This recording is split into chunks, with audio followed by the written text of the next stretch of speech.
मराठा संस्था या विभागातून पंचायत समितीत खानेरा अंतर्गत द्वितीय क्रमांक पटकावला आहे। जिल्हा परिषद प्राथमिक शाळा पिकाटोला केंद्र मोहली यांचा सन्मान माननीय श्री सापले सर करतील अशी मी त्यांना विनंती करते।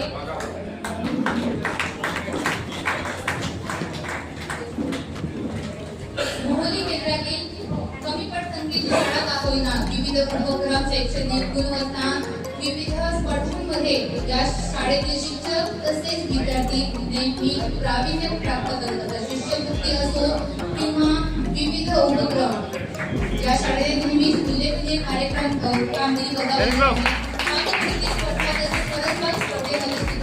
यांनी उल्लेखनीय अशी कार्य